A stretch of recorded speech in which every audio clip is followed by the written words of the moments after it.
with us to celebrate sports medicine here at the University of Washington. So first, thank you all for coming. It's a great honor to have such distinguished speaker such as Dr. Fu as our Garrick Lectureship. So it's great to have you here, Freddie. Thank you. Just like any event, there's so many people that work behind the scenes to get this thing pulled off, and so a special thank you to Teresa and Francis for doing so much legwork here. Thank you. It's really a great event. And this event would never have happened if it wasn't for Colleen Johnson. So Colleen has been the behind-the-scenes gal at sports medicine for a long time, and as many of you know, that she is now retired. But this is a special passion of hers because she is the one who made the marriage between Pacific Medical and the University of Washington Sports Medicine Center. So this has been such a fruitful collaboration for us. We really thank all the guys from Pacific Medical, Jeff, Paul, and all the guys. Why don't you guys stand up here for us and let us see who you guys are, and let's give them a round of applause. Thanks for your support. It's really great to have a partner that really has a similar mission of education, and so it's great that they sponsor this lectureship. Thanks a lot. It really is a wonderful thing. Sports medicine really started out here at the University of Washington, and it's unusual to have such a guy like Jim Garrick who started sports medicine here, and then went off and started another sports medicine center in San Francisco.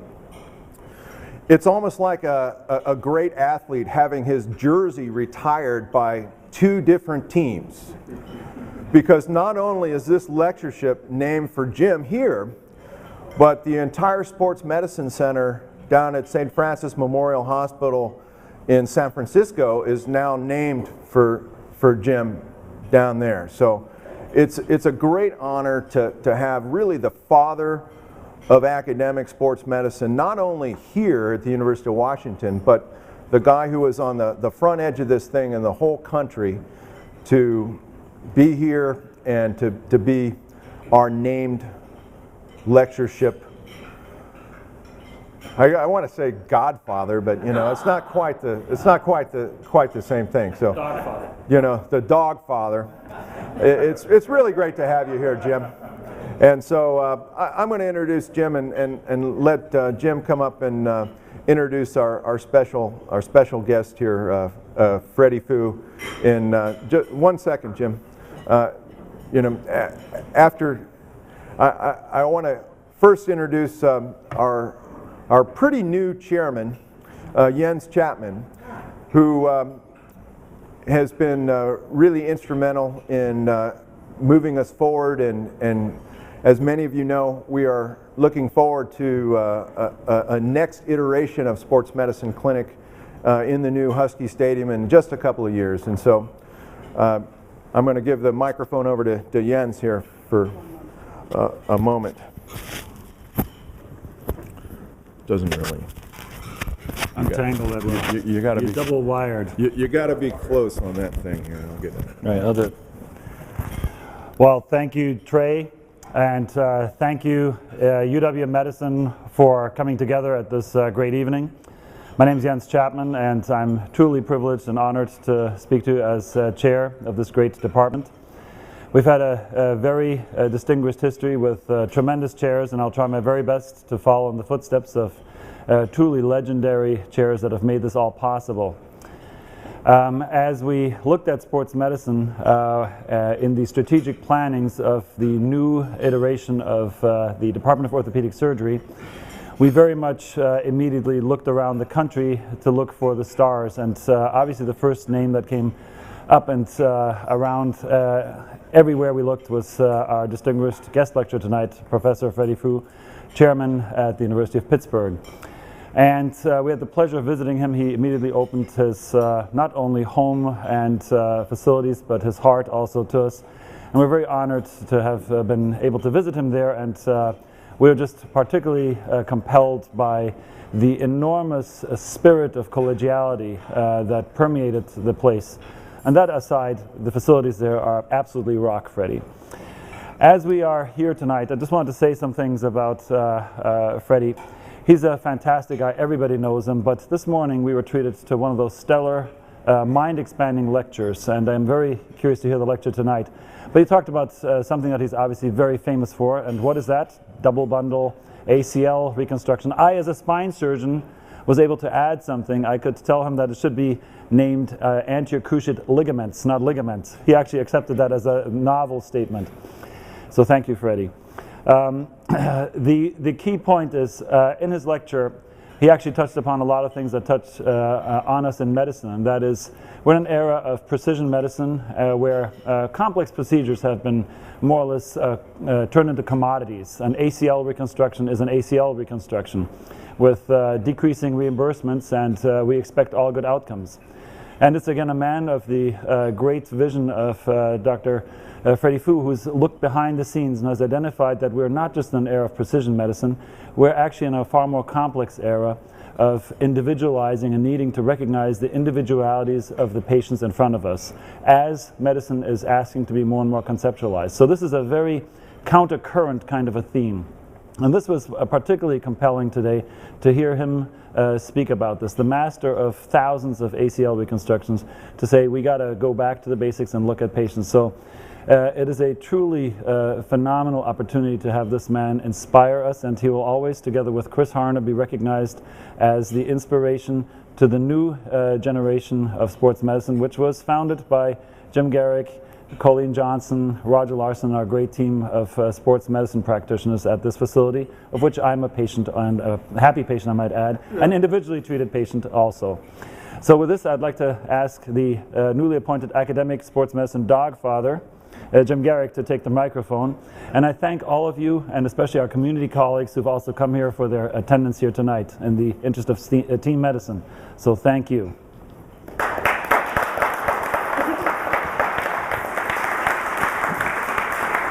And Jim, I hope you have no licensing agreements. I'm going to mic you up here. That's great. And you're going to be on the internet. Not going to be long enough to make it worthwhile, maybe, but... Okay, here you go. Thank you so much. Well, first, thank you all for coming tonight, and thank Colleen Johnson again for sticking with it now for a long time and putting this whole thing together.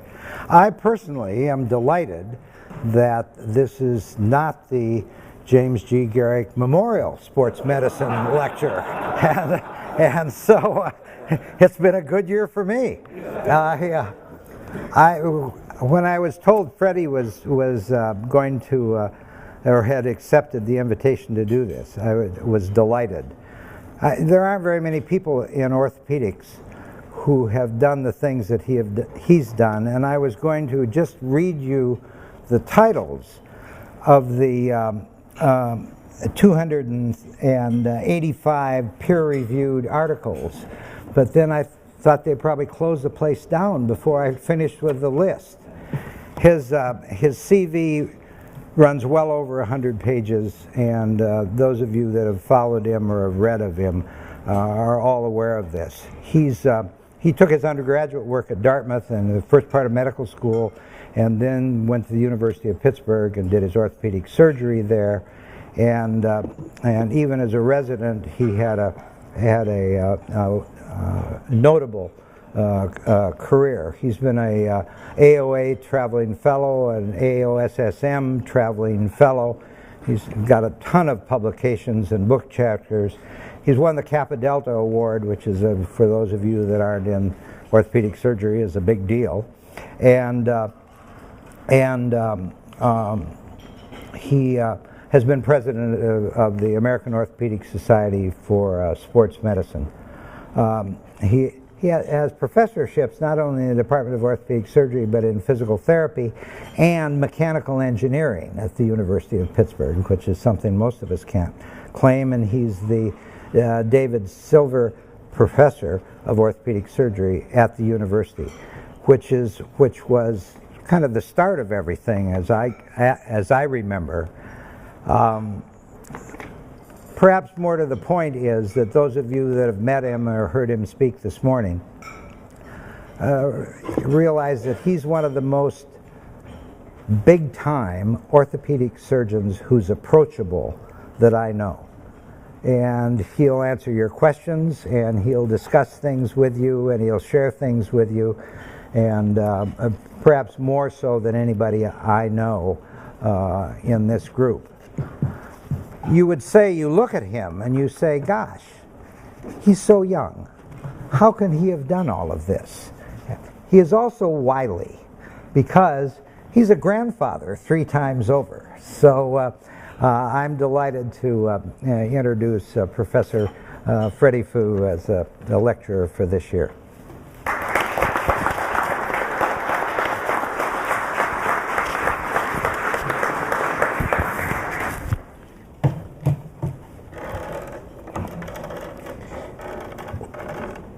Thank you so much. It works, huh? Thank you so much. It works. Yeah, you gotta be close. Yeah, and it's a true honor for me. I'm sorry. You need to PowerPoint? Yeah, it's on. Yeah, it's a true honor for me to be here, and I think for years I have worked with Dr. Garrett in the AOSSM in the research committee. I really learned from him at a very young age, and of course I've been here many times. To visit Seattle, to visit Rick Madsen, Colin Johnson, and of course now Trey, and of course Dr. Chapman and Dr. Kavanaugh right here too. So we have many good friends. Carol, of course, with the AOSSM, also worked with us quite a bit. So to me, it's a little bit home for me. It's not too far away from Hong Kong, where I was born and raised. So I've been in Pittsburgh 34 years right now, and still feel at home. And I'm going to talk about PRP, fact and fiction. I think the talk is really, I'm not expert in this, definitely, but I think just try to put things in perspective. Does it work? Okay, why don't you advance it for me? Good. Again, I want to thank Dr. James Garrett. He really is a grandfather. 1971, he opened the first sport clinic right here in Seattle, okay, basically. And really, all of us as just followers, in a way, is a variation on the theme. And I think in San Francisco clinic really set a standard how things should be done. Yeah, go ahead. Why don't I tell you to go ahead? So now I'm going to tell you, all of you can be expert in PRP tonight because it's only a few years old. And I can talk to anybody in the clinic. I was just talking to the technician who do the PRP in the OR the other day. And she can tell me everything about PRP and why it solved all the problem of the world, okay? In fact, she told me that while the patient can go home a few days earlier, knowing that actually the patient can go the same day. Okay, so essentially everybody is an expert in PRP because we don't know much about it, really. I think truthfully, we think we know a lot about it. We really do not know. Biological is a very complex situation. I have scientists working in our laboratory, like Dr. Savio Wu, Rocky, Tron, a little bit different because biomechanics is more cut and dry. You have some conclusion, but biological is never ending. It's like a deep hole. You can find more and more things. Look at cancer. How are we going to solve cancer? Every newspaper the other day will say, wow, there's a solution to cancer. Look at Avastin, the miracle drug from Genentech. Now it's shown to be not effective. So the theory is right. You're going to stop the blood vessel to the cancer. But we don't know that actually. Cancer cells are smarter than us. They can do things that we don't know what they're doing. So I want to just tell you this is where we are with PRP. We do not know a lot of things, but we think that we do.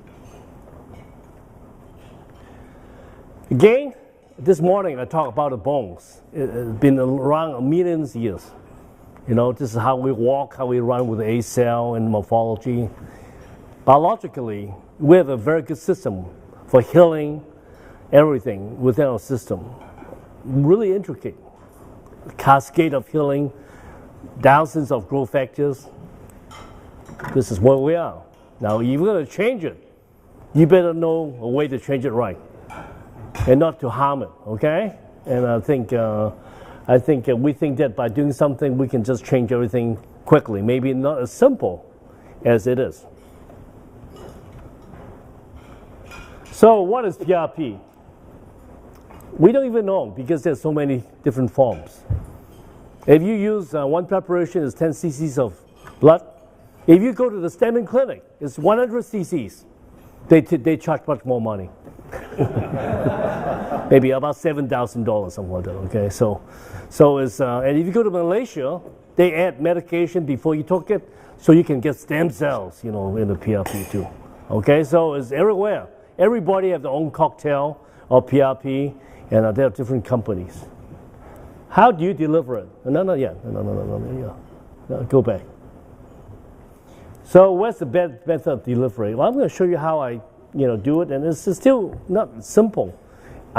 Is it going to be there, for sure? Is it going to go away, for sure?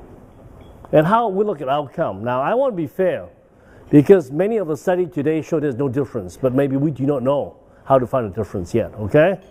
So I'll be fair from both sides. So I'm not going to, really downgrade PRP, but on the other hand, we need to be on a higher level to look at the outcome, okay, on PRP.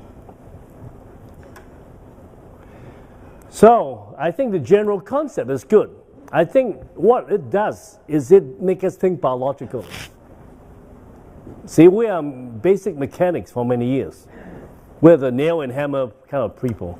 Orthopaedic surgeon and primary care sport medicine, maybe in a way. Put a brace on or something like that. But now we think about biological, which is very good, but it's not that simple. So the simple idea is to maybe there are more platelets and it'll be better for healing, etc. The question is it true, or can the body actually, respond to the particular injuries and do the same thing? When is a biological compromise situation, and when is not compromised? We don't know either. Okay, so I know, if, for example, is a tennis elbow not healing for 1 year, maybe it's compromised. If you have a torn MCL or ankle sprain, how do you know you need something to make it better? We don't know, okay? But now everybody is talking about how to do it, but not how to really evaluate it and look at the outcome. So little information. How much do you need either? I just got an email from Vancouver 2 weeks ago. Some surgeons up there or some doctors up there now train, other doctors for $5,000 short that they can have the highest concentration of platelets, PRP. I guess in Canada, they couldn't make much money out of it, so they're going to train people to do that, okay? So because it's a nationalized or organized, so you're controlled by the government. In fact, I talked to a doctor from Ireland who visited me last week. In Dublin, they hardly use it because it's nationalized, so there's no incentive to do it really, because you get, not too much money doing it, okay? So you have to think about it. So what is ideal concentration? We don't know. Now, an article just came out from Boston. This is Martha Marrow, probably one of the very good scientists, do a lot of work on PRP and matrix healing. Now, she just published.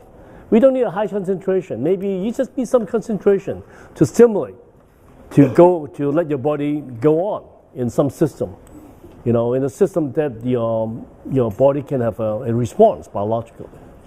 So in this A-cell model, basically, you don't need a high concentration. You need some concentration that make it happen. So in a situation like a fibrin clot can do the job maybe.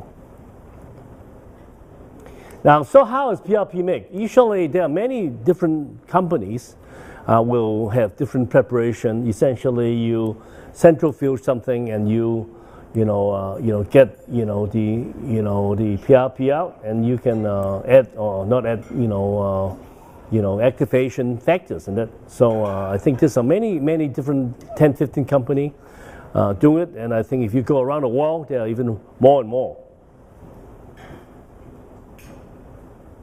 Now, what's the regulation? The thing is there's no regulation because this FDA do not have to get into that because it's from your own, so it's safe in a way, okay? It's safe in a way. So this is what it's all about, okay? But I think people get into stem cells are different. I think the FDA has shut down some stem cell, proclaimed stem cell facilities. In fact, I was asked by the FDA to be an expert, but I have no time to do it. I feel very bad. I really want to take time to help them. Then they have no scientists to go and help them. So they really asked me to spend time, a lot of time to look at some of the practice around the country with stem cells and things like that, proclaim, and how they can really, control it. And I know there's some Colorado one which are really well known have been shut down by the FDA recently. Okay, so I think if you want to get a high level claim that you have stem cell, you better really know you have stem cells and not just tell the people you have stem cells. Okay. And this is why recently most of the stem cell thing went out of the country, go to South America, all the things to do it because the FDA won't look at it as carefully. Now, what growth factors are in PRP? Okay, next one. Yes, next one. Now, this is what we focus on. This is what we talk about. Okay, and this is what we do in the experiment, and we are familiar with, what is a, TGF beta, those kind of things, because this is what we feel comfortable about. Okay, and many of these growth factors are beneficial for healing purposes and make, our tissue better. Now, are there more growth factors and proteins to be considered? Absolutely yes. In fact, in Pittsburgh, actually, about a few years ago, Johnny Hewitt, one of our, researchers, took the mouse PRP, and they find 200 proteins, growth factors in it. I was at a meeting recently, and one of the top scientists found 2,006 proteins in it. So, in other words, we don't even know what's in it.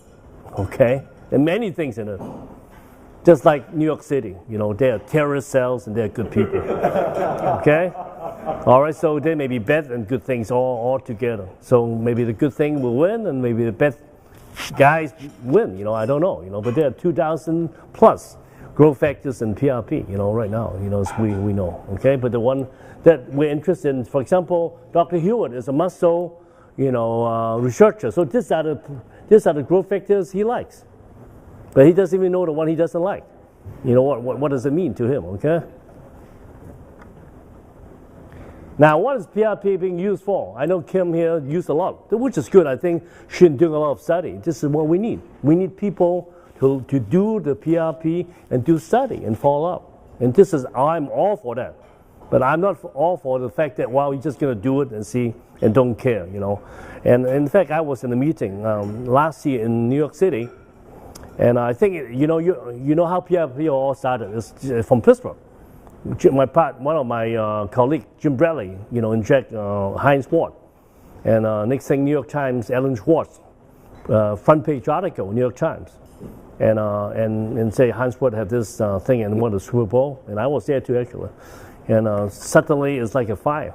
Now, not that Jim Bradley intended to do that. He did. But this is how marketing magic do.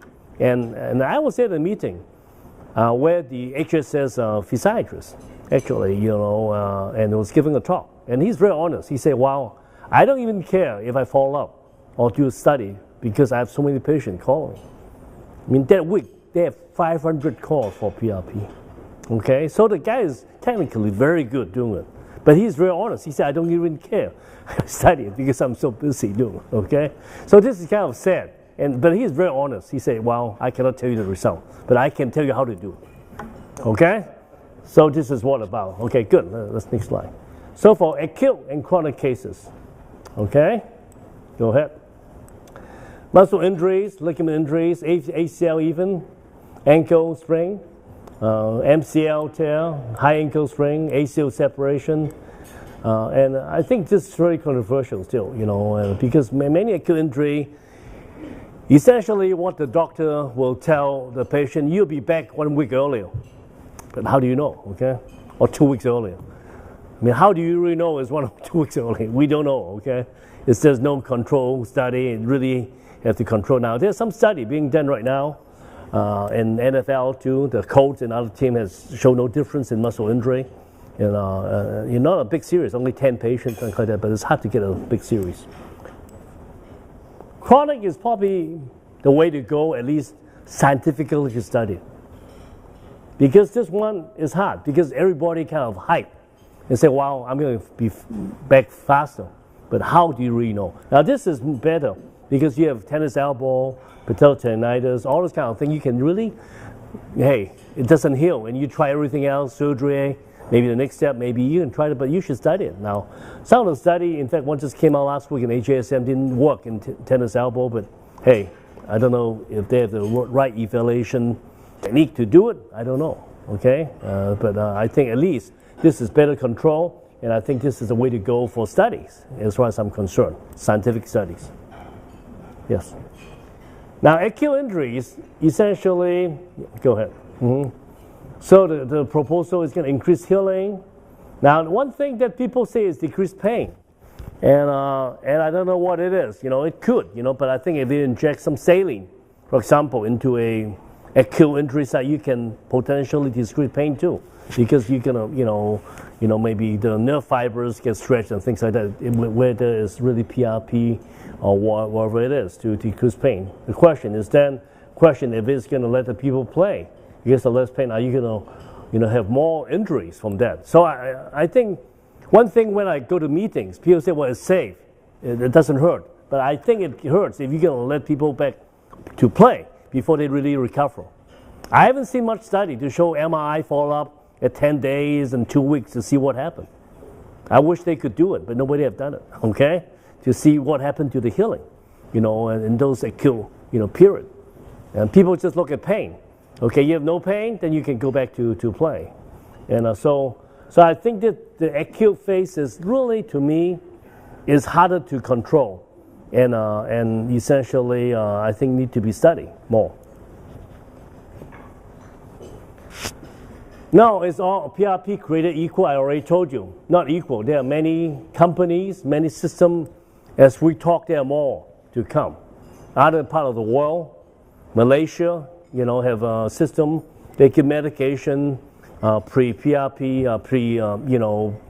they took the blood so they can have either stem cells or high concentration of platelet. And, in fact, in America, I know that in Alaska, Dr. McGuire already adopted the system and started to use it. Also in Wake Forest, they're starting to use it too. Whether it works or not, I don't know, but they're doing it. So you take pills and you get your stem cells, from the bone marrow, and so you're going to get PRP with stem cells or something like that. So are growth factors always good to you? May not be. Now, of course, the most famous one is the bone marrow transplantation. In fact, the team who invented it got a Nobel Prize, last year. So it makes sense, because if you have leukemia, you get wiped out, then you need really something. You have nothing, you need something, okay? So it makes sense. Now, are you using oxygen in Washington on the sideline? Not usually. Not usually. Now, let me tell you this story. I was team doctor at Pitt since '84, so a long, long time. So for the first 10 years, we have oxygen tank on the sideline. Because at the time, all the coaches, the players, think that oxygen will help you to perform better. So all the players come out from the game, the first thing you do is to half the oxygen. Then you go back, okay, to play, okay? And they will be macho man, they'll be better, okay? But all the studies didn't show that it doesn't do a damn thing, okay? All right, it's just, psychological. So it's placebo effect, okay? They all think. So it took me 10 years to get rid of that, because it's very hard for the coach. They said, well, I was just like, hey, it works. Look at it, how well they play. They got a touchdown pass. Look at that, just after oxygen. So because of the dangerous, all this tank that the sideline, you come out, you hit it or stuff like that, okay? And actually, oxygen doesn't even cost too much money, compared to PRP, things like that. But we finally get rid of it. I think the Dallas Cowboys still use it. I think Jerry Jones is still, sick with oxygen. That's why he didn't win any Super Bowl, okay? But the Steelers don't use it, okay? So I think that if you use oxygen, in some condition it's fine, but for a normal, healthy athlete in Pittsburgh, probably you don't need it because the air is probably clean enough, or in Seattle, beautiful air. You don't need any of those oxygen, okay? And you'll be 100% saturated in no time. Now, if you're a diabetic, you probably will need a PRP to have healing. I agree with that, okay? There's a compromised situation. Now, if it's Pittsburgh 30 years ago, 40 years ago, pollution, you probably should have oxygen. I agree with that. But Pittsburgh is quite clean right now, okay? But the only thing I want to ask you, what is really a biological compromised situation that we need PRP? We need to define it very clearly, okay? Now, I'll give you muscle healing. Dr. Hewitt came from Canada to Pittsburgh 15 years ago, and he worked out the healing process in muscle. For example, when you torn your muscle, it started with some degeneration, followed by inflammation, regeneration, and at 3 weeks, 3.5 weeks, TGF-beta came in and caused fibrosis. Okay? So fibrosis is probably good for healing, not for the athletic individual. But for athlete, the fibrosis will scar down the muscle so that they cannot perform as good. Now the muscle will function. Yeah, next. So if you are an athlete like him, but if you have a caveman, like millions ago, it's probably okay. But if you are like a Lynn Swan, cannot jump up as high anymore, then it's not as good. So essentially, the TGF-beta is harmful for the athletes. And actually, in Pittsburgh, we're trying to use anti-fibrotic agent to block this phase of the healing, to enhance, better muscle recovery. So I think that we need to understand this process before we think of PRP in a way. Every healing process, MCL injury, ankle strain, should go through the same kind of study to understand what's normal, what's not normal. Are they PRP there? Are they platelets there? Are they, white cells, red cells there? But we don't do that. We just get a kind of, wholesale approach to that. Slides. Now, also, the percent of platelet in the PRP anywhere from 0.2 to 0.07% when you injected it. Depends on how much you get, how much blood you get. So it's not a big percentage. The question is, can your body in a acute situation attract those platelets in a way that is enough, that you don't need any more outside injection, for example. So how about literature? Now, actually, Dr. Wang and I have an NIH grant to study this too. Now, if you use PRP kind of things in study, they always react. So I'm not sure if you can really trust all the study. This is our study. If you put PRP into all those cells, they will proliferate. No question about it, because there's growth factors in that, and just like you get growth factors from a vase, it's going to react to that, okay? The question is, what does it really mean in an in vivo situation? So in vitro data is always pretty damn good for any of these growth factors and PRP, whatever it is. So these are some study from the dental school. Now, Dr. Marks from Florida is one who pushed for PRP and for healing, and there's some good X-ray to show healing, in dental implants and things like that.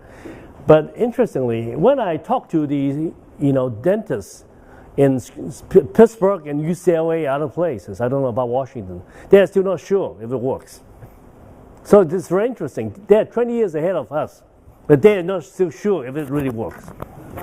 Okay, so I'm just telling you, I think we shouldn't be in this situation 20 years from now. We better not, because we should know what's going on. We shouldn't be like the dentist, still questioning whether Dr. Marks is right or wrong, okay? Now, he got a company, too, to promote this product, so there's a big conflict of interest for him to talk about it, okay? So he is a stockholder and everything, of the company who do this PRP. So I think in this country, now you worry about conflict of interest. In fact, if I were him, I wouldn't talk about it too much, because there's a big conflict about it. Now, how about Bandera? Do you know who he is? He is a guy from McMaster. He is Dr. Paul Guyet's sidekick, and he is an orthopedic surgeon. But he is probably the best evidence-based medicine guy in orthopedic in this country right now. Probably one of the good ones. So he looked at all the PRP study recently with a few people, including myself. So it's submitted to JBJS. He looked at 9 prospective cohort studies, 3 favor PRP, and 6 no difference. So these are high level 1 or level 2 studies. Also 18 randomized controlled trials, 7 favor, and 11. So it's very hard to tell. Like I say, clinical study is not easy. So there may be better biological marker in the future to look at. So I'm not saying that this study is going to be valid. We just have to find a better way maybe to look at PRP, other biological response to see really what happened. What we do right now is what? Very simple. If you have no pain, if you are fine to play, this is all we can. This is the most simple way to do it, but it may not be the best way to look at healing, like ACL healing I talked to this morning. We let people play 3 to 6 months. We don't even know the ACL heal or not. And many of them, they will rupture. And we don't care about it because there are enough patients that don't rupture, that are okay, basically. Now, this is interesting. So, evidence-based medicine tried. How do you improve the outcome? So this is the base. So we need expertise, like your team right here with Kim. She did 400 PRP and she's studying it prospectively. Look at it critically. Look at patient values and expectation. Now this is interesting because the marketing really drives the patient value much higher on PRP. We get asked every day about the use of PRP. And also best available evidence. So all 3 combine to make this happen, okay? So it's not just literature. So this and this are important too, no question about it. But how about for the Orthopaedic triad? Now this is what Dr. John Burke felt. I saw Rosemary here. Are you still here, Rosemary? All right, but anyway, John Berkfeld taught me this years ago. It's called the Orthopaedic triad. Famous surgeon, new treatment, and a famous athlete. You always get a selling on this one. It may not work for a long time, but it's gonna, do some selling for a while, and then if it's good, it's good. If it's not good, it's gonna die off. Okay? So this is many things, and I hope PRP is not like this. And I think that we're gonna find something good out of PRP and move forward. I don't want to be 20 years from now, well, we don't even still if it works, or we have to maybe disappear from the market. I don't know. The Giants against the Patriots. The Steelers against the Seahawks. He got a touchdown. He got a receive. No PRP. PRP. Both have a grade 2 MCL tear. Both have a grade 2 MCL tear 2 weeks prior. Nobody talk about him. Everybody talk about him, okay? Very simple, okay? So I talked to Russ Warren. He just give him some lidocaine, tape him up, and he said, don't cut to the right because your knee cannot go to the right, just go to the left. That's what he did. Go to the left and cut the tunnel pass. Because the MCL opened up on the right, okay? So I don't know, this is my, prospective randomized trial on 1 patient, okay, right here, okay? All right. Now how about this, marketing driven? I just called last week, I have this volleyball player from Pitt. By the way, they're playing Penn State on Friday night. So #1 rank in the country. So she wanted to play, she's a really good player. She has patellar dislocation. You can see the MPFL torn. And I say, hey, you need to rest. You have a big swollen knee. And I aspirate her. And the mom called me 2 days ago. He say, I want PRP on my daughter. If you shoot it into the air, it's a leak right in the joint. There's nothing to hold on. But this is what she wants. I'll pay $2,000. I don't care. So I'm sure you can find somebody who gives this a shot. So I had to spend hours to explain to her, I don't know how we're going to shoot it because it's going to leak right out into the knee joint. There's nothing to hold it, But this is how people, will ask you to do. So the question is, how tempting are you to do this? I know it's economic stimulus for our profession, which is not bad, but we have to do the right thing for the patient. So it takes a long time for me to talk to them and tell them that I don't think it's indicated. She probably couldn't play against Penn State this Friday, and you're going to need a few weeks of rest or even longer to get her back playing. Okay. Now, how about my case? Now, how about this case I showed you this morning? It's a partial ACL tear, won't heal, and the patient still have some symptoms. You see the reactive, bone marrow. I wait 2 years. This guy has a little bit instability and a little bit pain, but not grossly unstable enough that I need to do the ACL on him. So I really look at him very carefully, and finally, maybe I should do a PRP on him. So this is a normal ACL on a special cut. This is, the AM bundle here is all, hypotensity. It's really, a lot of fluid in there. Okay, next one. Now I scope him, and the ACL actually looks, pretty good. It's not really, structurally something is there, but it's not quite right. So what I do is I design microfracture right here. Yep, next one. And I do the Arthrex system. Our clinic use Arthrex system. So actually the sales guy came and helped me because and really nice guy, and he said, "Wow, Dr. Fu, you're gonna inject this. Make sure there's no water in the scope. Everything will be off, and you're gonna shoot it in 3 places." So I listened to him. Next one. So this is the ACL. I'm shooting, and I'm shooting. You see, leaking out right here. Look at that. See that? It's leaking out. So the question is, how much really stay? I don't know. Stay there. So I take 3 shots and 3 times leak out. Okay, you can see it leak out. So maybe still some retained there. Next one. Next one. Yeah. So actually, this is pre-op, and actually post-op, it starts to look pretty damn good. But 3 months later, it becomes reverted again. So I don't know what it means. Okay. So what I'm saying, if you're going to do this kind of thing, I think you should get an MRI and follow up.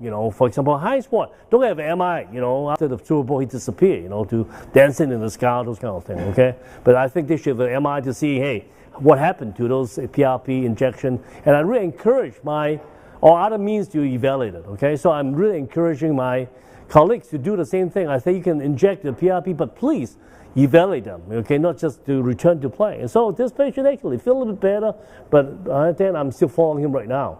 And the alternative is to do the whole ACL on him, which, he is pretty stable on examination. So I'm reluctant to jump in to do it right now. So I encourage all of you to do PRP, please. If you're going to do one, follow the patient carefully, be critical on yourself, and, see how we can help patient. So this is this special field healing too, basically. Okay? Now, a field philosophy before we finish. Now this is in Newsweek about a year ago. This is a genius guy from Stanford. I don't even know this guy.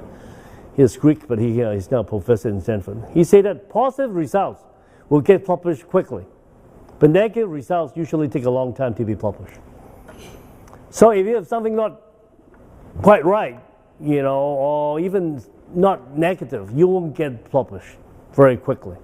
A long time. This is why, look at the spine thing right now. Look at Medtronic and with all the spine. Suddenly you'll find out people with this infused have all kind of problems. But hey, there's no problem before. But it takes some editor on spine to dig it out, to find it out, and it's painful and to find out because surgeons are paid a lot of money, to put infused into, and which is not the right thing. So this is very incredible. Because what happened is, if something is good, it's good, but if something bad, it takes a long time to get out of the system. Dr. Garrett know about this chemopepping. Do you know about this? Kim? Say she was too young. She went to Notre Dame and played basketball, but she's too young. But actually, when she was playing basketball there, this is the most popular drugs around. In fact, in Pittsburgh, their clinic just catered to chemopopping. It's a cure-all for back pain. It dissolves the disc, so nobody needs surgery because it's just flush it out. And 2003 is the last year people make chemopopping. No more. it's gone, okay, from the market. But it takes many years. But in the 80s, it's a miracle drug. People have clinics just catered to chemotherapy pain, just 100%, okay, with injection through the, furrow and CAT scan too, okay. Artificial ligament is interesting. In the 80s, I went to a meeting in Palm Springs, all artificial ligament, 15 of them, all great results. You go back to play in 6 weeks. You were there too, I'm sure, you see it. And then we did a study to show that it can cause wear particles, and we warned people, and suddenly all these people get swollen knee. Now this is bad thing, so you get kicked out quickly because they have negative result. Vioxx, good drugs, but some heart problem. I don't know how bad it is. My wife loves it. She really thinks that it's bad to take it off the market. Avastin, the most expensive drug in the world, $80,000 a shot. Doesn't work in breast cancer, but people still want it because the company is so powerful. They send people to Washington, D.C., patient that, well, I need a drug because, I'll die. But you didn't know that actually. If you don't take it, you die too, Okay, so, but this is a very, difficult, okay, situation. When people are dying, they're willing to try everything, despite the fact it doesn't work. So these are the things that I want to tell you about. But PRP is safe. It's safe, so it won't get flushed out for a long time if it doesn't work, okay? So we have to make sure it works. Now, President Kim is the first Asian president of an Ivy League school, but he worked with Dr. Farmer to form the Global Health. He's a very bright guy, okay? But he's a MD, and essentially he said, we're making the same mistake in global health care that we make in the American system, believing that better diagnosis and therapeutic tools will solve all problems. They won't, and they haven't. We need a better process, okay? Next thing is Dr. Weinstein, who actually is the chairman now. He is the head officers of the hospital there. In the United States, we don't measure results very well. Then this is what we're doing, okay? If we want to save money, you have to get it measured well so we know what we're treating. And I think PRP is a little bit like that, maybe not completely, okay? A little bit like that. Now, there's a few big symposiums. One is the Olympic Committee met last year. And one of my researchers, Hewitt, was there, and about 28 people from all over the world. And essentially 25 people. And they have 3-day symposium. And some of them are really big PRP users. Philippon was there, for example, a few people. And a guy from South America do 10,000 PRP, he claimed, so a lot PRP. But he doesn't do studies, okay? So essentially they talk at the end of 3 days. Even the people who do a lot of PRP say that we don't have evidence to show it works. I mean scientific evidence. There are evidence that I think it works. I think it works, but they're not prospective, randomized, nothing like that to really prove it works, okay? Well, is it a placebo effect? Do you know how, I don't know, you are modern doctors now. You know who's Henry Mencken? Henry Mencken was from Pittsburgh. He became the Harvard professor for 30 years. And he is a good friend of us who always come, and he always tells us the Hatter story, because in the old days in England, the doctors really have no means to heal people. So they were ahead. They'll come to your house, say, at the end, they talk to the patient for half an hour and say, wow, ma'am, you'll be better, So this is what it's all about, okay? It's a placebo effect. They have nothing else to, this at the time. People die and things like that. It's more like a psychiatry, try to make you feel better. So some of them we recover if it's nothing too serious. So essentially, you just move your head, okay? So this is a little bit, you need evidence, okay? Now, we have a symposium, too. In AOS, I was involved in that. Again, about 30 people there, and again, at the end of the day, we just find there's still lack of scientific evidence to show one way or another it really works. Now, we have an NIH Grant going right now. Our one, Jim Wang, is the PI, I'm the co-PI. So we're looking at some of the basic science, and you have Dr. Kavanaugh here, one of the best big scientists, and I think, hey, we have to science, okay? This is what Washington, you guys are doing. You're one of the best people here to give you the basis why we're doing this. And hopefully we can provide you with some basis. This is a $1.5 million R1, and we can look at it critically. on PRP and see what happens. So hopefully we have some basis to really tell you, process and how it works, and you need the white cells, red cells, and platelets, whatever it is. Because right now we pretend we know everything about biological that has been there for millions of years, and we just don't, because it's very complicated. There are so many growth factors, so many other things, interaction. We have no idea, exactly how all these enzymes, growth factors interact with each other. So in conclusion, PRP research needs to be scientific driven and not market driven. And I think some of the companies are good at they're putting back money into research. And I think that they should do it. In fact, they should put money into a pot that are not dependent on a company, person to do the study. And essentially a pot should be put in so that scientists can apply for money, to do the research. I remember the days when we do the, the laser, all those things, again, everybody was pushing for laser surgery, but now it's disappeared. And then RF, again, and every company showed the product to be better. And basically, it's very hard to know, because in an RF product, all you do is to push the RF harder to the tissue going to burn a little more, it will be worse, okay? So it's very hard to look at the result. So I think if you're going to put a pot of money to general IEF, something like that, they can apply for money to study, it's going to be important. So it won't be a company sponsor research. Oh, I'm sorry. So lastly is, so we have to look at disease-specific treatment. Really, we have to understand what's the healing process. What's the, like muscle healing, what does it go through? A tennis elbow, what does it go through? A muscle injury, what does it go through? A MCL injury, how does it go through? When do you need PRP? But right now we don't. We just say, well, you need an injection in 1 day, and 5 days, 7 days. You don't even know what's happening, okay? But all these people talk with so much confidence they should do all these 3 or 4 injections. In some clinic, they do 5 injections. 5. Okay? I don't understand why 5, but there's no scientific basis for it too. So we must know why, because it's all just, well, I think is the right thing to do, okay? So healing potential exists. However, many questions remain unanswered. So which is good, because now everybody is thinking biologically. So we have a mindset for that, which I think is the next step towards orthopedic surgery, because we've been mechanics for a long time, and I think mechanics is very good. You must have the right mechanic for the biological system to work, okay? So they have to work hand in hand together.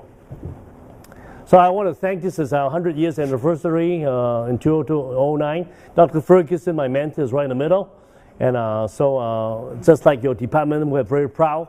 Coming from Pittsburgh, I'm sure that, look at tonight, there's so many people here. I must think that it's a very good job to, attract such a good audience here tonight. Colleen and everybody else, Dr. Garrett, have outstanding, really legacy to bring us together. I know that in 2013, you're going to have a new sport clinic. It'll be exciting. And Seattle, I would say, is the hub for athletic individual. You have the best bike trail probably in the country. I wish I've been hit a few times in Pittsburgh, so we don't have bike trails at all, hardly. So if you're going to go on the road, you can be dead, quickly. So here a little bit safer here. I appreciate the opportunity. I hope that I don't stir up more controversial, Kim, and about this. But I just, in the end, I want to do the right thing for the patient. Okay, we're here because we want to treat the patient. And in the end, if the patient is not treated right, the industry won't make money. We won't progress. Okay, so we need to do the right thing so the patient can get better. Thank you very much.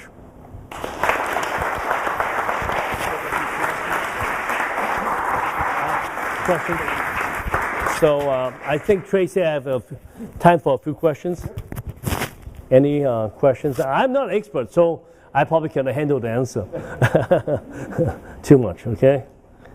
So, you have some questions for Kim, you have any comment maybe? You should have some comment. Come on, you do quite a bit. You should tell me if I'm off completely. I agree with you completely that with acute injuries, which is self-limited, it's very, very hard to tell whether it's doing anything at all. With chronic tendinopathies, which is primarily what we study here, these injuries that have been sort of stuck, and degenerative phase for quite some time. It seems that it works in some people. Good, and I think that it's great that you're going to start doing study, and maybe from the chronic situation you can apply to a more acute, and maybe in the acute situation we start to realize what that cycle mean to the MCL or ankle sprain. We don't know yet, you know, and ACL separation, I don't know. You know, people say it works.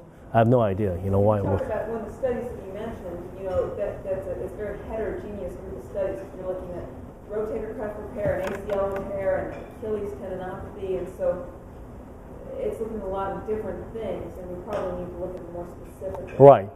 Yeah, yeah, exactly. I think, but right now PRP is marketed for everything, and once you do that, it won't work, you know. In fact, I was last week in Pittsburgh, and Naski gave a talk. In now their clinic use PRP for baldness now. Yeah, just PRP for baldness. You can rub PRP around your head and you're gonna grow hair. So, I'm serious. They showed the ad. The Naski is incredible. Yeah. So if you have a product like the chemopapping for all back pain, it won't work. You know that they have to be really specific. I think, you know. So. You have any comment? Or? Right. Okay, thank you so much. Dr. Garrett, I appreciate that. Thank you. Thank you. Thank you, Freddie. Don't sit down quite yet, Freddie. I want to thank you for coming up here. And Jens, you want to stand up here with Freddie and me, please?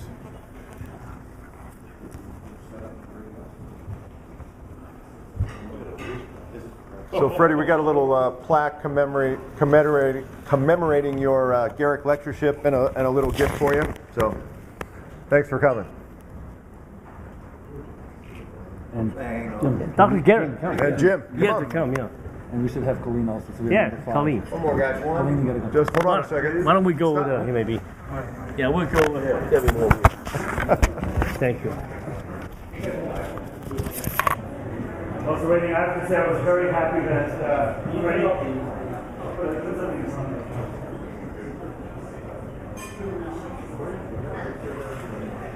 I was very happy that Freddie declined the invitation to go bicycling today. I was very worried that I'd have to schedule an appointment with Tim Harmon for PRP injections later. I do before next one, I think.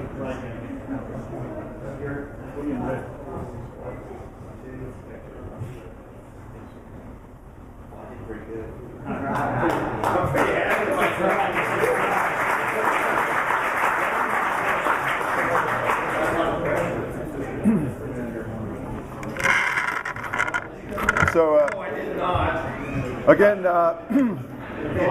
thanks for coming, all of you. And the sports medicine clinic has a lot of great folks here. Those are the folks that sort of keep things going day to day. So, thank you, Claudia, and the rest of the sports medicine clinic folks. So, if you happen to work at the sports medicine clinic, please stand up and be recognized. Thank you all for what you do. And I want to thank everybody for coming out tonight and coming to hear Freddie talk. It was a great discussion about a very controversial topic. Gave us a lot of things to think about. And so to close our evening out, I'd like to introduce Peter Kavanaugh, who's our woman's chair, and invite him up to make a few closing remarks.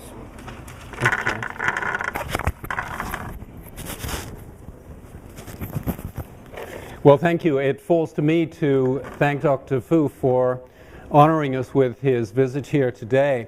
What more can one say about a man who the world knows as Dr. ACL? Actually, I can say a few more things because looking on Google tonight, which is my usual pastime, I wanted to let you know that there are approximately 17,500,000 hits for Freddie Fu. Now, I didn't check all of them out, but the ones I did check do actually refer to this guy. 3 of the more interesting ones I thought you'd want to know.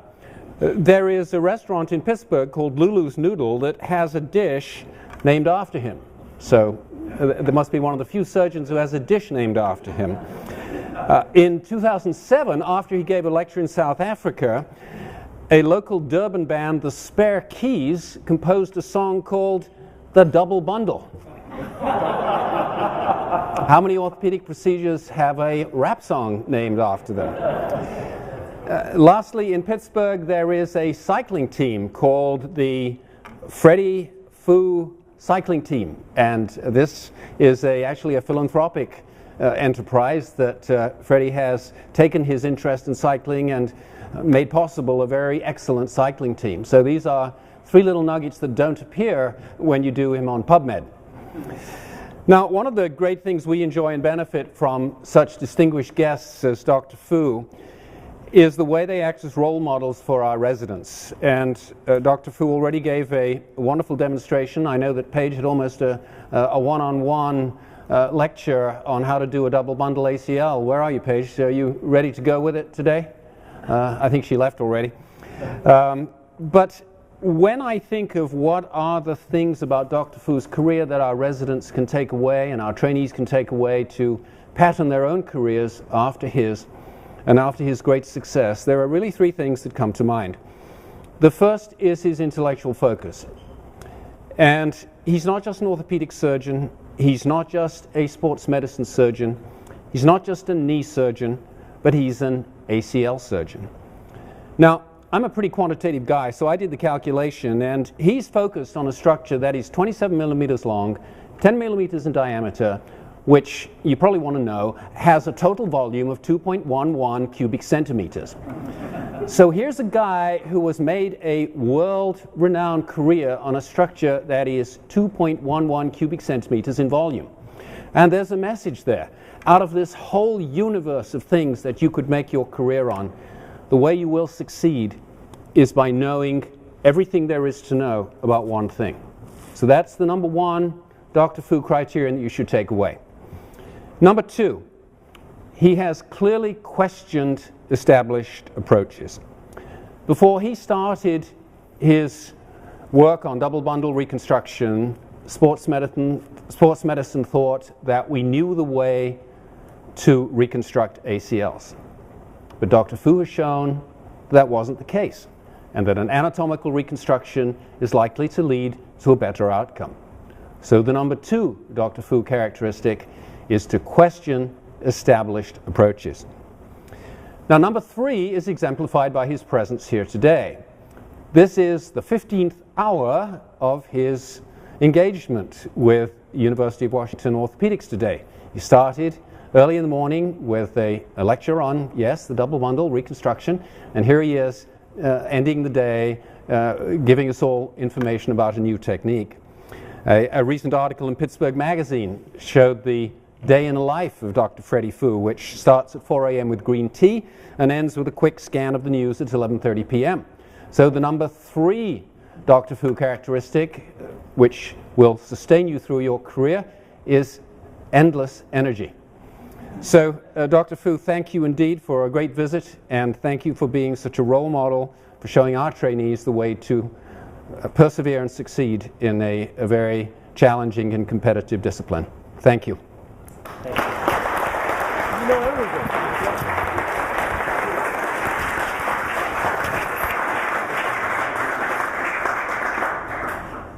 Thank you. Okay, thanks a lot. All right, thanks for coming, guys. That's all for our formal program. So, except for if you work at the sports clinic, come on up here for a picture. So thanks for coming.